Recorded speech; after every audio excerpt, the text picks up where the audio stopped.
दोस्तों, अब हम बात करते हैं रिबेट अंडर सेक्शन। अब हम बात करते हैं रिबेट अंडर सेक्शन 87A। अब ये क्या है, रिबेट का मतलब क्या है? If the total income of an assessee is less than और up to rupees 5 lakh, then the rebate under section 87A is allowed as deduction from tax liability. Rebate is allowed only to the resident individual. The amount of rebate is lower of the following two: 100% of tax liability as computed या फिर ₹12,500। अब इसका मतलब क्या है rebate under section 87A? तो rebate जो है उसका मतलब क्या है, देखिए रिबेट जो है एक तरह का बेनिफिट ही है जो इनकम टैक्स एक्ट हमें प्रोवाइड करता है। तो रिबेट का मतलब इसमें कहा गया है कि अगर एक एसएससी यानी कि एक जो पर्सन जो टैक्स पेयर है उसकी जो इनकम सालाना अगर 5 लाख हो, सालाना अगर 5 लाख या फिर 5 लाख से कम हो, तो उसे जो है गवर्नमेंट यानी कि इनकम टैक्स क्या देता है, एक रिबेट देता है यानी कि एक बेनिफिट देता है। वो कैसा बेनिफिट है, देखिए कि अगर उसकी इनकम पर एनम 5 लाख निकल आ रही हो तो उसके ऊपर एक रिबेट मिल जाता है। रिबेट का मतलब एक बेनिफिट मिल जाता है, जैसा कि अगर उसकी सैलरी का अमाउंट कितना आएगा, जब हम लोगों ने देखा था यहाँ पे कि जब 5 लाख होगी हमारी सैलरी, सॉरी यहाँ पे नहीं है, ठीक है इसके आगे कर लेते हैं। देखिए जब अगर हमारी टोटल इनकम पर एनम की 5 लाख हो तो पहले तो हम टैक्स कैसे निकालते हैं, इसमें पहले हम बेसिक एग्जेम्पशन माइनस करते थे। कितना का बेसिक एग्जेम्पशन था, एक इंडिविजुअल रेसिडेंट को उसको तो 2.5 लाख का था यानी कि 2.5 लाख का बेसिक एग्जेम्पशन लिमिट था। इतना हम माइनस करते थे और देखते थे कि 2.5 लाख 1 से लेके 5 लाख के बीच में कितनी इसकी इनकम फिट होगी, यानी कि जो बैलेंस अमाउंट बचेगा जब हम 5 लाख में से 2.5 लाख माइनस कर देंगे तो बैलेंस अमाउंट कितना बचेगा, 2.5 लाख बचेगा ना।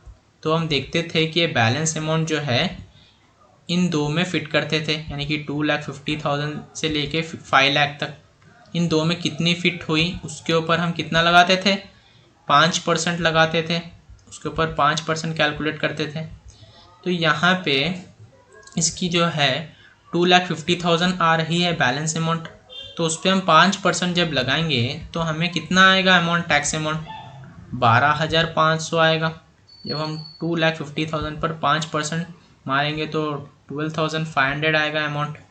तो ये जो 12,500 है, तो रिबेट का मतलब जो ये अमाउंट आ रहा है यानी कि 5 लाख, अगर एक इंडिविजुअल की इनकम 5 लाख हो या फिर उससे कम हो, कितनी पर एनम की इनकम 5 लाख हो या फिर उससे कम हो, किसकी, एक रेसिडेंट इंडिविजुअल की, तो उसे हम एक बेनिफिट दे देते हैं, यानी कि उससे हम ये जो 12,500 का टैक्स आ रहा है वो भी हम उसे माइनस कर देने को कहते हैं, यानी कि वो भी हम इससे नहीं लेंगे।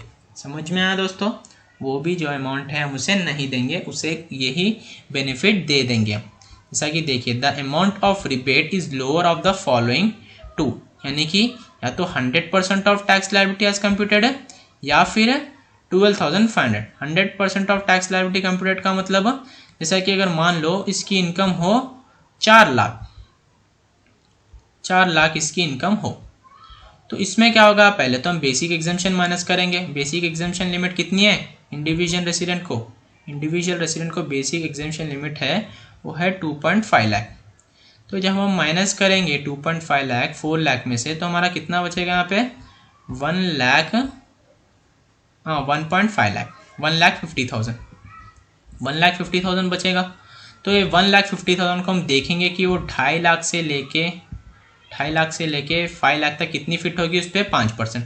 तो हम करते हैं 1,50,000 पे 1,50,000 इंटू 5%, तो हमारा कितनी आएगी यहाँ पे, जब हम 5% करते हैं 1,50,000 पे तो हमारे जैसा कि हम लोगों ने यहाँ पे क्वेश्चन भी किया था, एक क्वेश्चन भी किया था, जैसा कि देखिए 4 लाख, तो हमारी कितनी आ रही है अमाउंट, जब हम 1,50,000 पर 5% लगाएंगे तो हमारा अमाउंट जो है 7,500 आएगा। तो अब गवर्नमेंट कहती है या तो ये अमाउंट या तो 12,500, विच एवर इज लेस, यानी कि इन दोनों में से कौन सा भी लेस है वो आप पूरा उसका फ़ायदा ले लो, यानी कि उसका जो है डिडक्ट कर लो, पूरा अमाउंट डिडक्ट कर लो। 12,500 या तो ये 100% ऑफ टैक्स, तो 100% ऑफ टैक्स ये हो गया और ये हो गया 12,500। इन दोनों में से कौन सा भी लेस है वो आप अमाउंट क्या है डिडक्ट कर लो। तो डिडक्ट कर लेने के बाद जो टैक्स की लायबिलिटी होगी आपकी वो हो जाएगी नील। वो क्या हो जाएगी, टैक्स की लायबिलिटी आपकी नील। लेकिन ऐसा सिर्फ कौन से केस में होगा, रिबेट हमें कब मिलेगा, जब एक रेसिडेंट इंडिविजुअल की इनकम, जब एक रेसिडेंट इंडिविजुअल की इनकम जो है पर एनम की सिर्फ 5 लाख हो, 5 लाख हो या फिर उससे कम हो, तभी जो है आपको ये रिबेट का जो बेनिफिट मिलेगा। अगर 5 लाख से एक्सीड हो तो आपको रिबेट का जो बेनिफिट है वो नहीं मिलेगा। समझ में आया दोस्तों? चलिए एक एग्जाम्पल क्वेश्चन करते हैं, इसके बारे में भी आपको बहुत अच्छी तरीके से एक समझ में आ जाएगा। Compute the tax liability of mister Suresh if his total income is ₹4,75,000। चलिए देखते हैं सोल्यूशन क्या होता है। जो टोटल इनकम है 4,75,000 किसकी, सुरेश की, तो इस पर अब हमें टैक्स करना होगा। तो 4,75,000 में पहले तो हमें 2.5 लाख यानी कि 2,50,000 जो बेसिक एग्जेम्पशन लिमिट है उसे हम माइनस कर देना है। तो 4 लाख में से जब हम 2,50,000 माइनस करेंगे तो हमारी कितनी आएगी, तो हमें बैलेंस अमाउंट बचेगा 2,25,000। अब इस 2,25,000 को हम देखेंगे कि 2.5 लाख से लेके 5 लाख के बीच में कितनी फिट होगी सैलरी, सॉरी इनकम कितनी फिट होगी, 2.5 लाख फिट होगी। मैक्सिमम कितनी होगी, 2.5 लाख, 2.5 लाख या फिर इससे कम जितनी भी हो वो फिट हो जाएगी इसके अंदर। तो 2.5 लाख से तो कम ही है ये 2,25,000। तो हम क्या करते हैं, 2,25,000 पे 5% लगाते हैं। तो 5% लगाने से हमारी जो इनकम या सॉरी टैक्स की जो लायबिलिटी है, टैक्स की जो लायबिलिटी है वो आ रही है कितनी, 11,250, 11,250। तो ये हमारी जो हो गई टैक्स लायबिलिटी हो गई। तो बैलेंस अमाउंट भी ख़त्म हो गया हमारा, बैलेंस बच रहा था 2,25,000, तो सारे के 2,25,000 पे हम लोगों ने लगा दिया 5%, तो हमारा आया 11,250। तो 11,250 है वही हमारा टैक्स अमाउंट है। लेकिन सरकार ने क्या कहा, अगर आपकी 5 लाख से इनकम कम हो, तो इनकम जो है हमारी टोटल इनकम कितनी है, 5 लाख से कम ही है ना, 4,75,000 है, इसका मतलब 5 लाख से कम है, तो हमें रिबेट मिल सकता है। समझ में आया, हमें रिबेट जो है मिल सकता है। तो हमें रिबेट का फ़ायदा मिल गया। रिबेट का फ़ायदा क्या है, कितना मिलेगा रिबेट, वो भी हमने बताया था कि देखिए 100% ऑफ टैक्स या फिर 12,500। 100% ऑफ टैक्स मतलब ये 100% ऑफ टैक्स हो गया 11,000 या फिर 12,500। इन दोनों में से कौन सा भी लेस हो उसका पूरा डिडक्शन आप ले सकते हो, उसका पूरा फ़ायदा आप ले सकते हो। तो इन दोनों में से लेस जो है 11,250, उसमें भी हम लेस कर लो 11,250। क्योंकि लेस क्यों किया हम लोगों ने, क्योंकि रिबेट वो हमें एक बेनिफिट मिल गया, तो सरकार ने कहा कि आप इसका बेनिफिट उठा सकते हो। तो हमारी जो जब टैक्स का यानी कि टोटल टैक्स होगा हमारा वो आ जाएगा नील। समझ में आया दोस्तों? चलिए दोस्तों अब हम बात करते हैं health and education cess. Health and education cess क्या है? It is an amount collected by the government from the taxpayer and is used for some specific purpose, either 2% on primary education or 1% on secondary education and 1% on health and sanitation. HEC is collected at a rate of 4% of tax plus surcharge और tax rebate। यानी कि अब ये क्या होता है, यानी कि जो HEC है health and education cess, HEC जिसे हम कहते हैं, H का मतलब हेल्थ, E का मतलब एजुकेशन और C का मतलब है सेस। अब ये क्या है? तो बच्चों हेल्थ एंड एजुकेशन वो है, हेल्थ एंड एजुकेशन भी एक तरह का टैक्स है जो गवर्नमेंट हमसे कलेक्ट करती है। किसके लिए कलेक्ट करती है? ये पूरा जो HEC का टैक्स है यानी कि सेस का जो परसेंटेज है, टैक्स परसेंटेज, वो है 4%। जैसा कि हम यहाँ पे देख सकते हैं 4% है। तो इस 4% में से जो 2% होंगे वो पहले जाएगा प्राइमरी एजुकेशंस को, यानी कि जो स्कूल के एजुकेशंस हो गए, स्कूल्स हो गए, गवर्नमेंट स्कूल्स, उनके पास चला जाएगा 2%। और बाकी का 1% जाएगा सेकेंडरी एजुकेशन, जैसे कि कॉलेजेस हो गए, डिग्रीज हो गए, उन्हें चला जाएगा। और बाकी का 1% किसे चला जाएगा? हेल्थ एंड सैनिटेशन, जैसा कि गवर्नमेंट हॉस्पिटल्स हो गए, उन्हें चला जाएगा ये 1%। तो ये जो 4% का सेस का टैक्स है, सेस है जिसे हम सेस कहते हैं, हेल्थ एंड एजुकेशन सेस, ये हमें पे करना गवर्नमेंट को मैंडेटरी है। समझ में आया? ये पे करना गवर्नमेंट को मैंडेटरी है। समझ में आया? अब ये कैसा निकालते हैं देखिए, वो भी आपको मैं बताऊंगा। हेल्थ एंड एजुकेशन सेस कैसा फाइंड आउट करते हैं? जब हम पूरा टोटल टैक्स की लायबिलिटी फाइंड आउट कर लेते हैं, जैसा कि यहाँ पे मैं आपको यहाँ पे एक बताऊंगा। देखिए जैसा कि हम लोगों ने यहाँ पे टोटल टैक्स यानी कि total tax amount find out कर लिया है हम लोगों ने। यहाँ पे कितना आ रहा है हमारा टैक्स अमाउंट? 1,72,500। तो अब हम यहाँ पर क्या करते हैं, इस 1,72,500 के ऊपर इंटू 4% का सेस ऐड कर देते हैं। समझ में आया? इंटू 4% करते हैं और जो भी अमाउंट आएगा वो अमाउंट भी इस अमाउंट के साथ हम ऐड करके गवर्नमेंट को जो है टोटल टैक्स हमारी पे कर देते हैं। समझ में आया दोस्तों? देखिए वही बता रहा है इसमें। अब ये सरचार्ज क्या है वो देख लेते हैं। सेस तो आपने समझ गया, यानी कि हेल्थ एंड एजुकेशन सेस, इसके बारे में तो आपको मालूम हो गया। अब ये सरचार्ज क्या है वो देखते हैं। आइए अब रेट्स ऑफ सरचार्ज भी एक तरह का टैक्स ही है दोस्तों।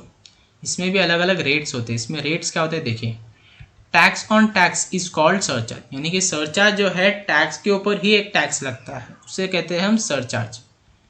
It is an additional tax collected by the government if the total income of N assessee either resident person exceeds 50 lakhs। तो सरचार्ज क्या होता है दोस्तों? सरचार्ज का मतलब टैक्स के ऊपर एक टैक्स लगाते हैं, उसे हम सरचार्ज कहते हैं। और सरचार्ज हम कब कलेक्ट करते हैं?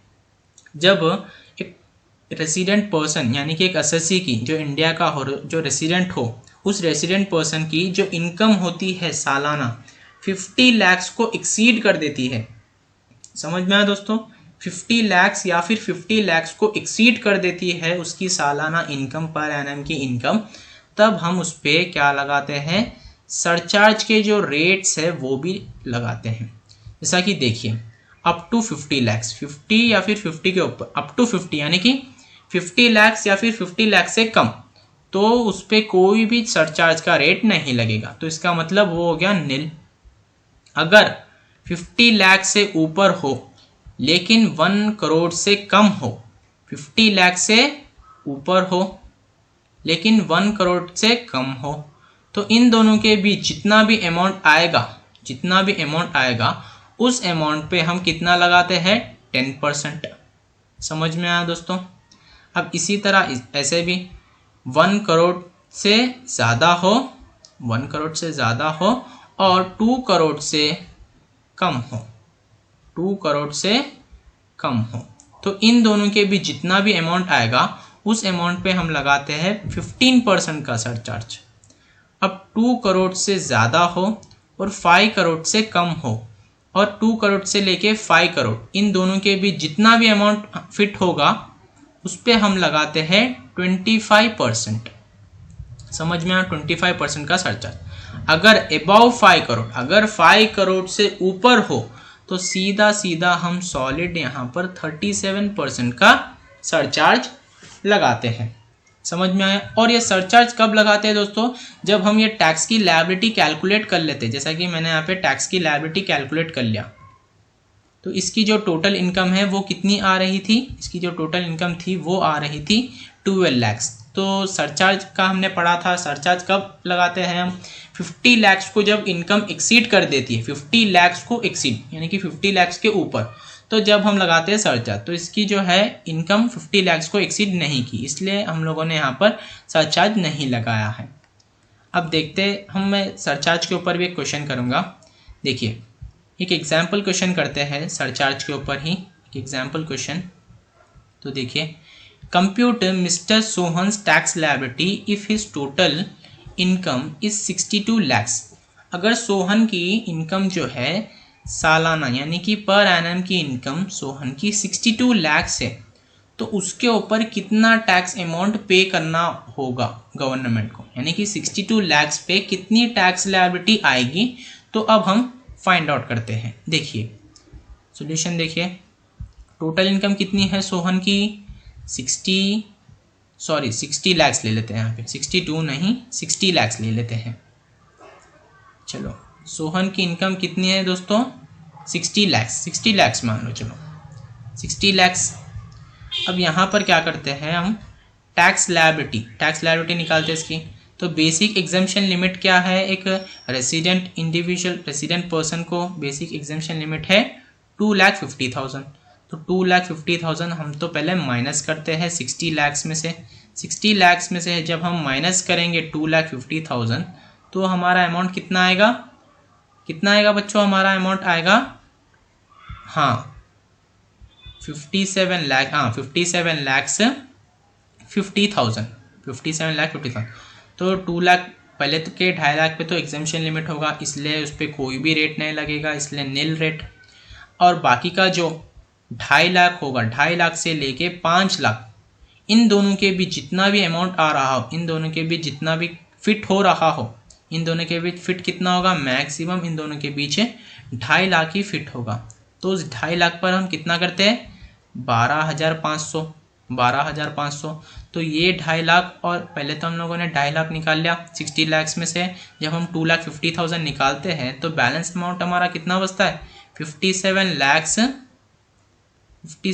50,000। समझ में आया, 57.5 लिख देता हूँ मैं, ये बैलेंस अमाउंट है। अब इस बैलेंस अमाउंट में हम देखते हैं कि इन दोनों के बीच में कितनी फिट हो रही, इन दोनों के बीच जो है मैक्सिमम इतनी ही फिट होगी 2.5 लाख। तो हम 2.5 लाख भी माइनस कर देते हैं पहले इसमें से अगर हम 2.5 लाख भी यानी कि 2,50,000, ये बाकी 50,000 निकाल लो, तो 55 lakhs हमारे जो है यहाँ पे बैलेंस अमाउंट है 55 lakhs। और ये जो 2.5 लाख है इन दोनों के बीच फिट हो रही थी, उसके ऊपर मैंने 5% लगा, तो उसका जो टैक्स अमाउंट है वो कितनी है 12,500। अब ये बैलेंस अमाउंट 55 lakhs बच रहा है।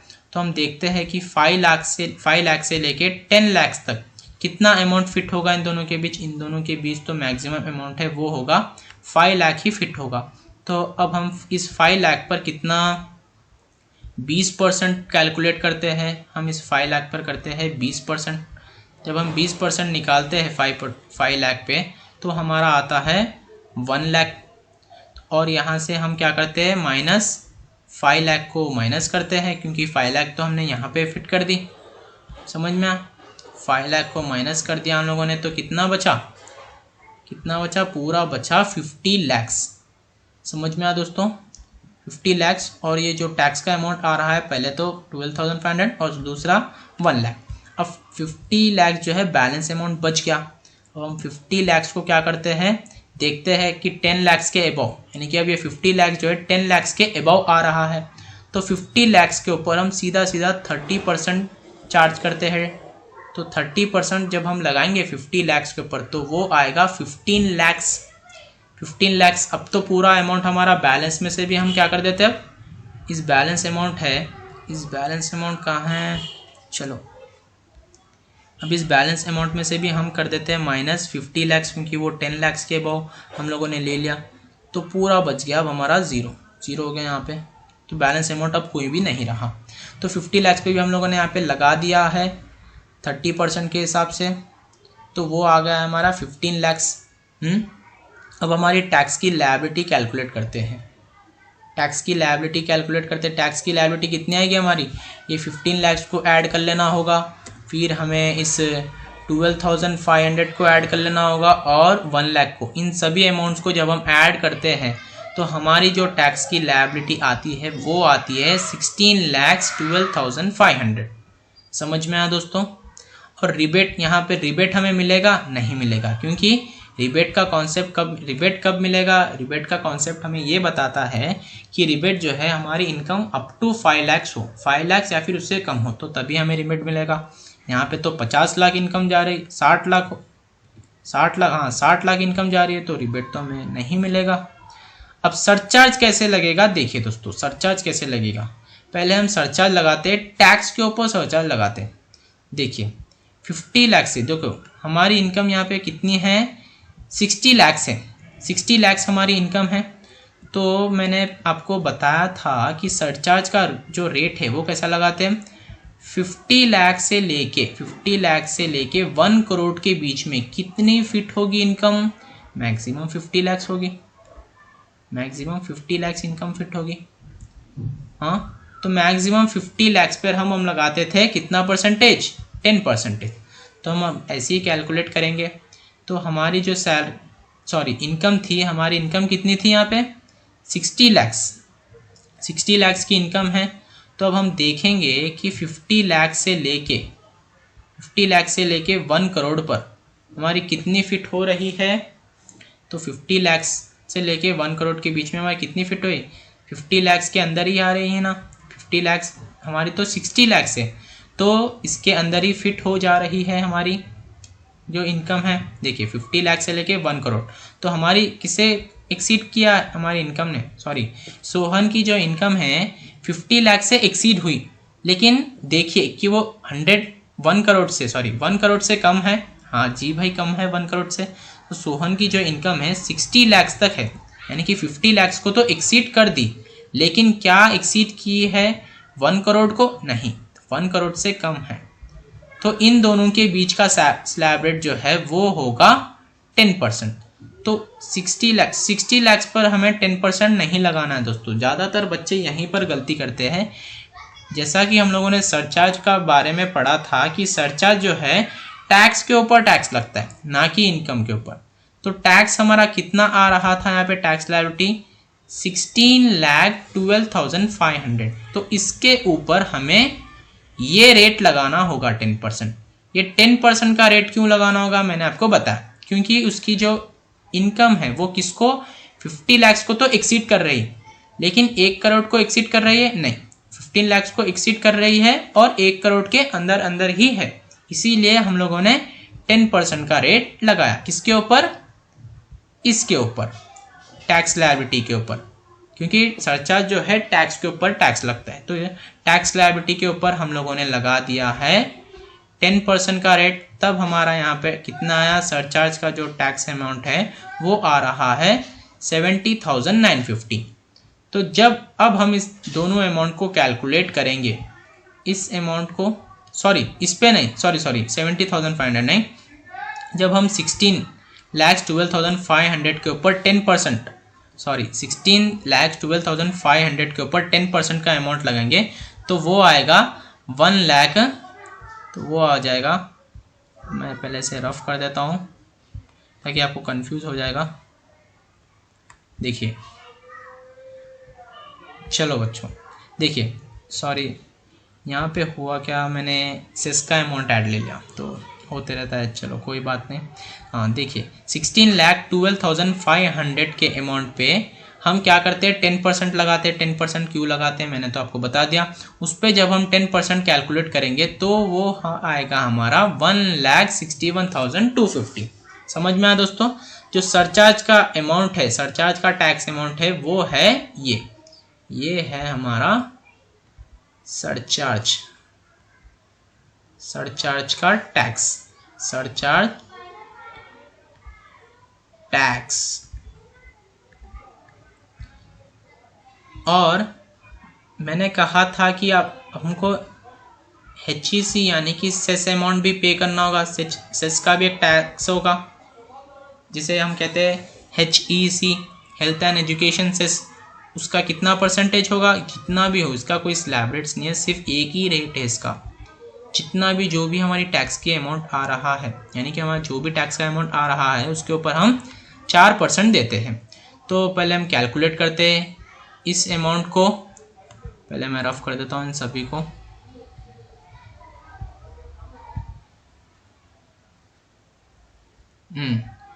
चलिए देखिए, हम पहले कैलकुलेट यानी कि ऐड करते हैं इस अमाउंट को और इस अमाउंट को, इन दोनों को जब हम ऐड करते हैं, इन दोनों को जब हम ऐड करते हैं तो हमारा अमाउंट आता है 17,73,350।